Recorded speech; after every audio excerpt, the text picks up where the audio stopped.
Only earning $750 a month is like having a college student's allowance. Even students working at bars make more. Having a low-income wife is a disgrace. Maybe you should divorce so her son can find a better wife. After all, he's the ultimate triple threat. My mother-in-law keeps making snide comments after seeing a pay stub, but it's not actually mine. My name is Amanda, and I'm a 32-year-old nurse. I've been married to John for 5 years. We met at a college club, started dating, and eventually got married. We first met at a party when he was a medical student and I was a nursing student.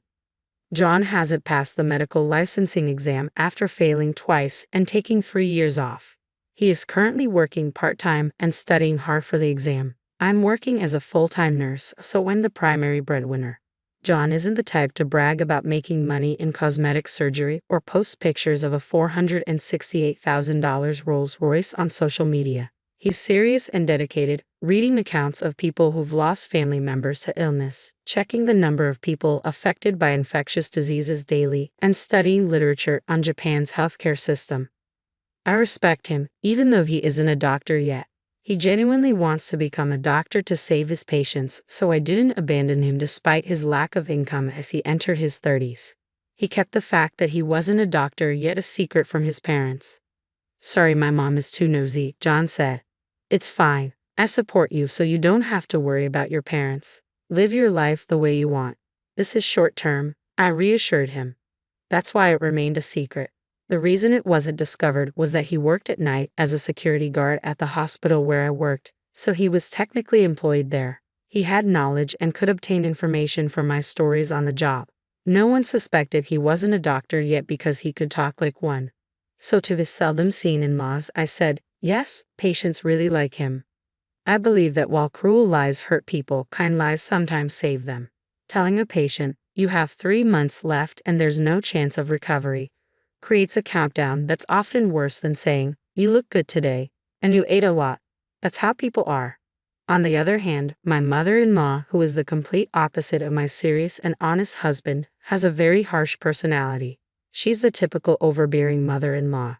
She looks down on me for being a mere nurse married to her son, the doctor. "There must have been so many better options," she often says, like a beautiful dermatologist. I always apologize and bow my head when she talks like that. I wholeheartedly support my husband in his pursuit of becoming a doctor, but at this point, he's just a high school graduate with extensive medical knowledge working part-time. He's not even a medical intern yet. But my husband is genuinely grateful to me, always saying, "Thank you for everything." So I silently support him. In fact, I'm also very busy with work. Our combined income is barely enough to make ends meet, but it couldn't be helped. I didn't care much about money as I entered this world because I genuinely admired Florence Nightingale. Currently, I'm a nurse in internal medicine, the most demanding field in terms of workload. The thought of wanting money hasn't even crossed my mind. As long as we can live, eat, and stay healthy, that's enough. Isn't that ultimately what life's about? Despite the fact that I'm supporting my husband's living expenses and tuition, my mother-in-law goes around the neighborhood saying, "My son is a doctor and earns well." If he were a serious doctor, he wouldn't want his mother to brag about his income, good or bad. But my mother-in-law doesn't care and only talks about money, money, money. As her son, he has no choice but to silently endure it. She is completely unaware that he is actually working as a security guard in uniform at the hospital instead of walking briskly in a white coat like she brags about. Even if he were walking briskly in a white coat, it's not something to brag about and gossip about. I understand the feeling, but it should be restrained. I was worried that my husband's mental state might be affected and he might fail the medical licensing exam. He's barely hanging on to his dream of becoming a doctor. If he ends up spending his entire life as a security guard after enduring this long journey, it would be a shame. Moreover, his personality is well suited for a doctor. His only weakness seems to be his kindness.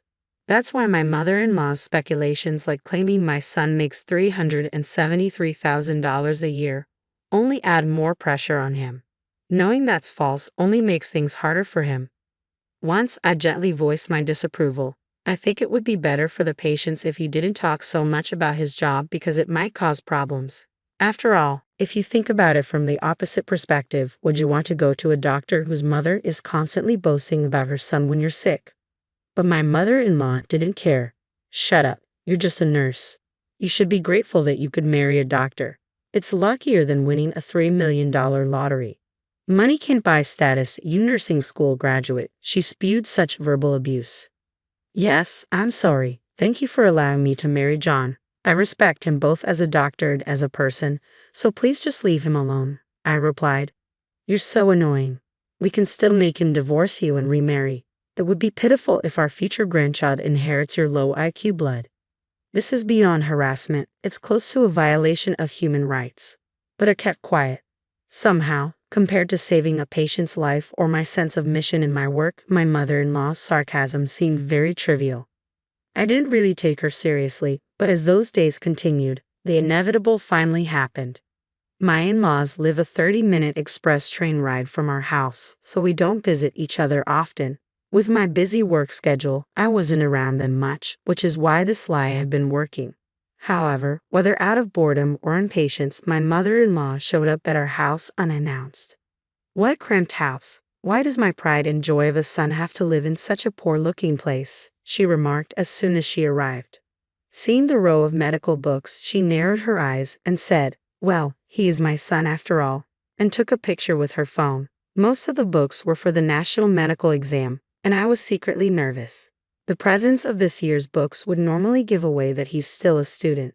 My vital signs were in danger of betraying me, but I did my best to deceive her. Mother-in-law, I'm sorry. We're both quite busy with work, so we haven't had time to find a bigger place, especially lately. I casually urged her to go home, but she began going through my house. Hey, what's with these weird dishes? If you're a doctor, you should buy Wedgwood. Yes, I'm sorry. They're from the dollar store. What did you say? Dollar store? I'm throwing them away. No, we couldn't afford luxuries because we were spending money on my husband's textbooks and tuition, so we cut costs on things like plates that didn't affect our simple meals. As long as we can serve food on them, it's fine. For now, passing the exam is the most important thing. My husband was fortunately working as a security guard at the hospital at the time. It was a good thing he wasn't home. I didn't want to see him hurt, so I planned to get my mother-in-law to leave while he was at work. But she didn't stop rifling through our things. I'm going to throw away these clothes that look like a student's. If you're a doctor, you should buy high-end branded clothes, she declared, tossing my husband's favorite clothes into a pile. And what is this?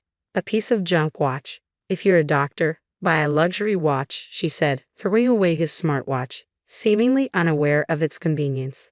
The belongings being discarded one after another were bought with the little money he had earned. He would have preferred to be on the wards treating patients instead of standing outside with his pride in tatters. Still, he was working hard for the sake of his dreams and for the sweat he had shed. But there was no stopping her. It's because he married a poor girl that you have a poor life, even though he's a doctor. It's a wonder you don't live in a tower mansion. Unbelievable. I was thinking of going shopping together and at least getting you to buy me a bag or something, she said. Her statement ultimately despicable. I had no choice but to point out that what my mother-in-law was expecting from my husband, student or not, was fundamentally different from how we really lived. I was a fellow medical professional. Gold digging for a doctor was out of the question. Mother-in-law, I don't mean to be forward, but he's not that extravagant. Our current lifestyle suits us well, I said. I conveyed this casually, but my mother-in-law wouldn't budge. You're so annoying. Do you have any idea how hard he worked to get into medical school? We've been waiting to recoup his upbringing and tuition fees, and it's because of you that we're in this mess. Don't be ridiculous. My mother-in-law, increasingly heated, didn't stop searching my house. She rummaged through not just the kitchen but also every closet, discarding anything cheap. Then, unbelievably, she began to open the clear cases where we kept our utility bills, mail, and other paperwork. That's when she found the pay stubs. They were marked with $750 and $2.25. Despite my husband's name being clearly written on them, she either didn't notice or couldn't read the writing. She screamed, $750? What do you mean, $750, you nurse? That's not my son's daily wage. Even anesthesiologists make $750 a day. And you're the wife of an internist making only $7.50. Are you slacking off at work or what? She began to go insane. That's why you're living in such poverty. You're a money sucker, huh? barely working as a nurse and deceiving the doctor. You're just a part-time nurse because it sounds good. $750 is nothing, so quit already. That money was earned by him during the younger doctors passing him by, working in the gaps between his study hours for a very low daily wage. It was by no means the same with or without it. I thought it was a very pure number. But my mother-in-law's madness wouldn't stop, and finally, the worst happened. You're a poor, luck-bringing wife. Divorce quickly, she demanded. At that moment, everything came to a head. I heard the front door slam shut. My husband had returned home from his part-time job. His face froze when he saw his clothes and watch cruelly stuffed into a trash bag. He began to silently and carefully pick them up, one by one. My mother-in-law spoke up. John, I don't mean to be harsh, but please divorce this wife of yours. Why did you, with your high education, high income, and tall height of nearly 6 feet, choose such a pathetic woman?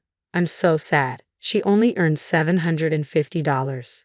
But my husband remained silent, his lips tightly pursed, making it impossible to tell what he was thinking.